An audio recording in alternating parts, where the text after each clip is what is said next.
Anyone who remembers Sweet Evalina's remembers a place of warmth, a genuine small-town atmosphere, and some darn good food.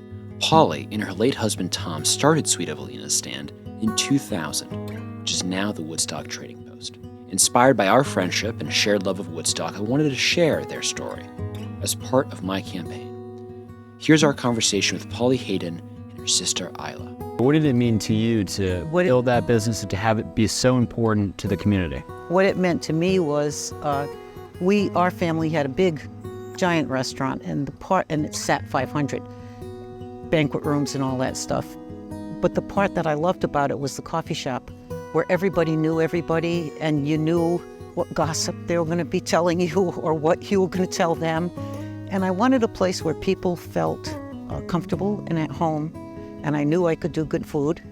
And so I really wanted to be that kind of place where people felt it was theirs. Like they could come in, you knew them, they knew you, they felt comfortable, and the food was good. And so that was the whole plan. It wasn't written down anywhere, but that was it was up here, and that's what I wanted to do. That was the whole plan, and we wanted it to be a place where families would feel really comfortable, and they did. So he was one of them. Yeah. That's right. I remember, seeing you behind the... I was always there with flour all over my apron. I was behind the counter People might not the first 10 years, so I remember your being there too.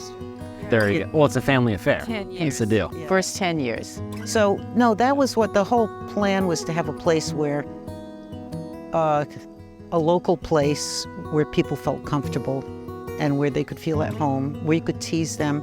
The kitchen was open to the public, so we could kind of yell at people when they came in the door and, yell to them. Well, we would yell at them sometimes too. Well, if they're being rambunctious, But it was really fun. So because they knew us and we knew them. The atmosphere of family, of small town, of being accepted that you were going for, it worked. It did. Because that was my experience. That was my family's experience.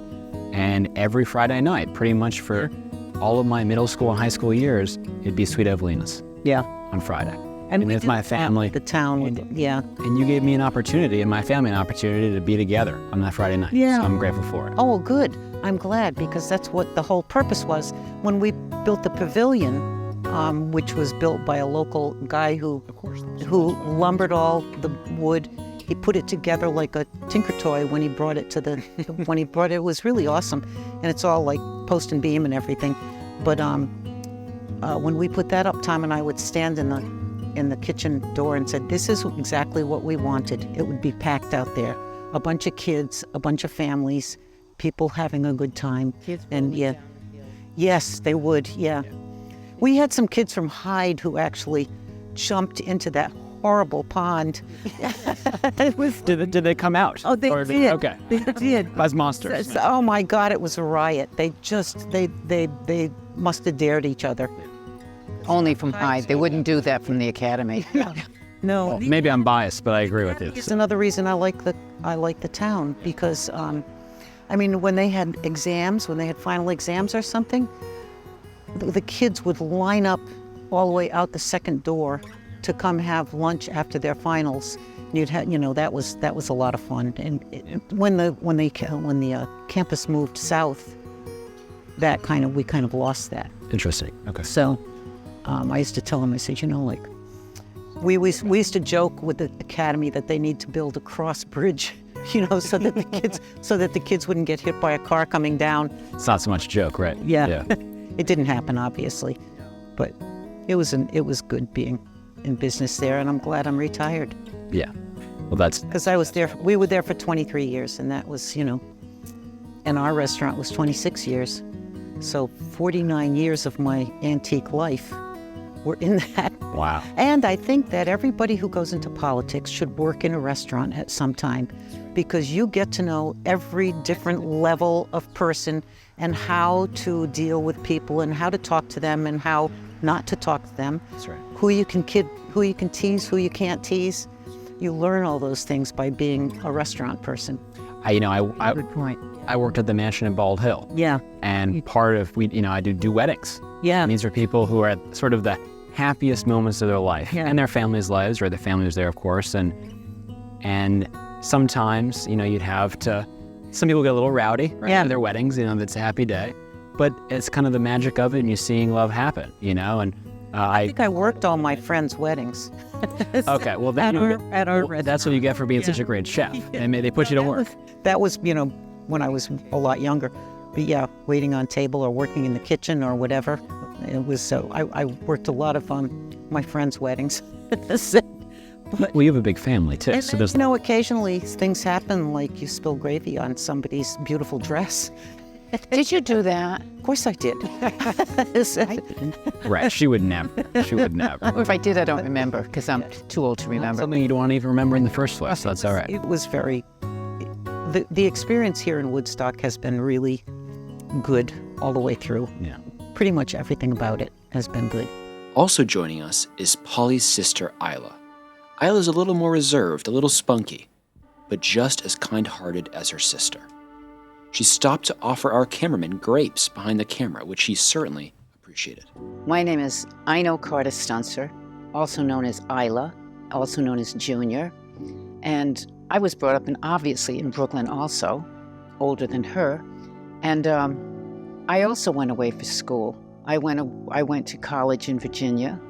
I spent a year in France, and then eventually came back and worked in our business and got married when I was there and moved to Stores, which you know.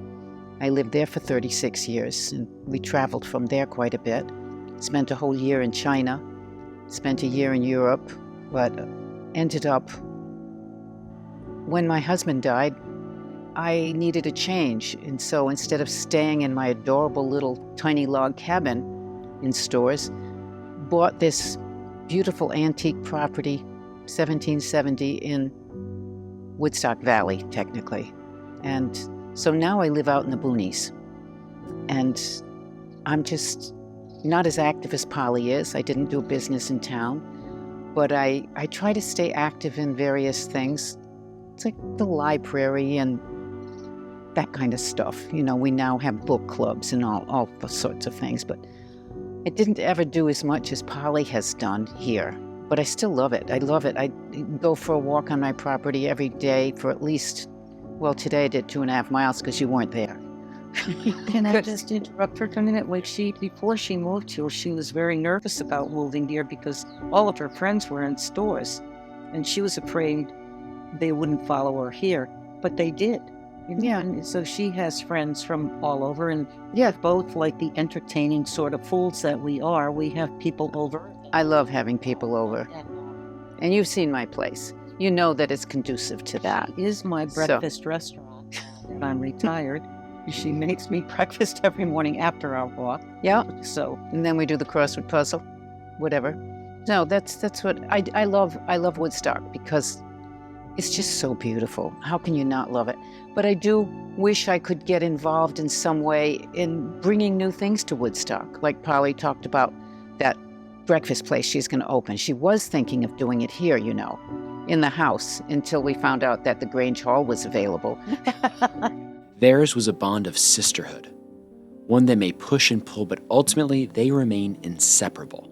Polly and Ayla may have both retired, but it hasn't stopped them from planning for their future adventures. There's a great opportunity here in Woodstock that Junior was just talking about before. The Grange, which is right down the road from the stand, would make a great, I've thought about this, I've dreamed about this, Polly's Breakfast Club. You can't go back. You just did it for 20 some odd years, 40 some odd years. I'm not going to go back. Okay, all right. But I dream. But somebody else could make that into a breakfast club. Call it Yeah. Polly's Breakfast Club. They could just make it a breakfast club.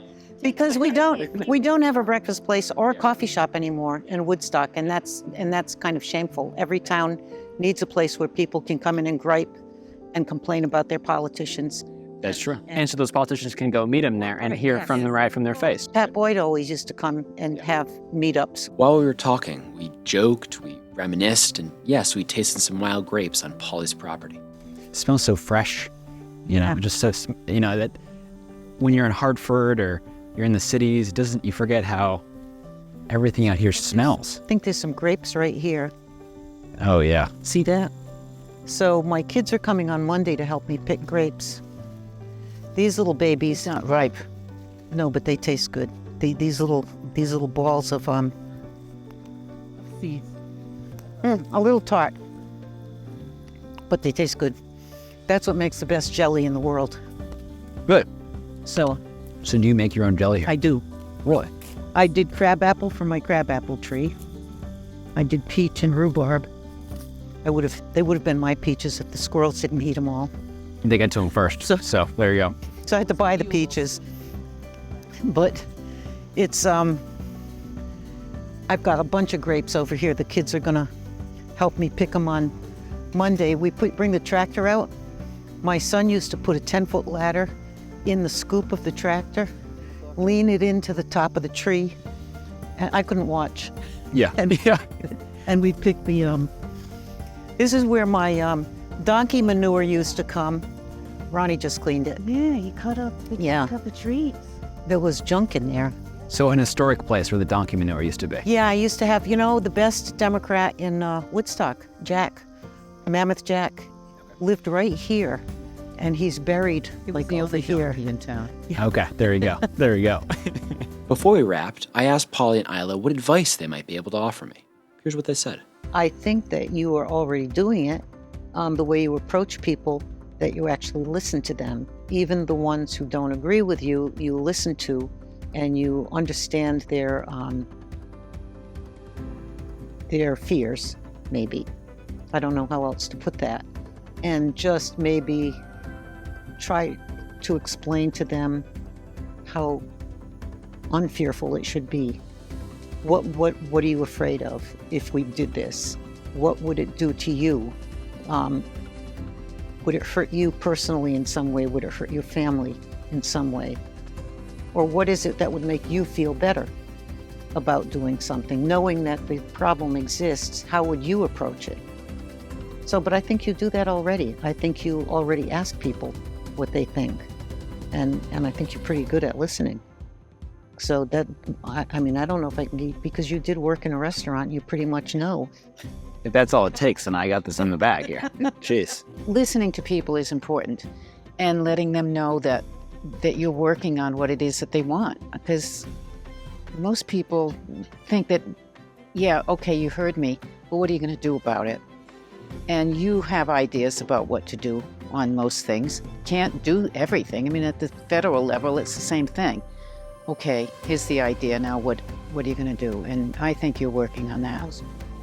Woodstock and probably most of these small towns are really only interested that their taxes don't go up, that they're already, that their property tax burden is too much for them. And what are you going to do about that? I think that's pretty much, everybody wants everything. They want services and everything, but I don't think they understand that nothing in life is free. So, but as far as the housing and things like that, there must be federal and state fundings to help with that. And if people know that there's a funding like that, if they know that it's not all going to come out of their taxes, they might be more open to it. I mean, so you have to do your homework and see where we can get the money. in a lot of instances, people don't want certain elements moving into their town. Well, there's that. So for affordable housing, that is, I'm sure that that's a big issue in Woodstock. We're diverse economically, but we're not diverse in any other way in Woodstock. And I think people have those fears, like those other people moving into town, and they're going to be messy, and it's going to look like a dump. And I think that those fears are not founded, but I think that they're there, and they'd have to be addressed, especially when it comes to affordable housing. One thing that I hope that you can work on when you're elected, because you will be, Well, I appreciate that. is unfunded mandates. They cripple our towns. Yes. Especially our rural towns out here. Yeah. It's unbelievable. Unfunded mandates do that no matter where they are. Well, they're crazy because they do. They cripple the town. The town can't offer all kinds of really great things they can offer because they've got to follow those mandates and pay for them. And and everything's on the back of the taxpayer. I mean, my property taxes are really high. But you know what? I can afford it at this point, and so I just pay them. And but a lot of people really get upset by that. So I wish there were a different way to fund education, from the feds on down through the state to us. Distribution of wealth. Because it's really tough on our small towns like Woodstock, who have It is. a lot of burden. I just want to say thank you for sitting down and sharing your wisdom with me. I want to hopefully represent you to the best of my ability, taking these stories with me to Hartford and the stories I've lived here myself in Woodstock. And I just want to say thank you again for having us here in your home. And I'm looking forward to bringing home the win for you in November. We hope you do, Ethan. Thanks for coming. Thanks for coming. I'm so grateful to Polly and Ayla for sitting down and sharing their story with me. Hearing stories like these make me feel a little prouder to be a part of Connecticut's not-so-quiet corner.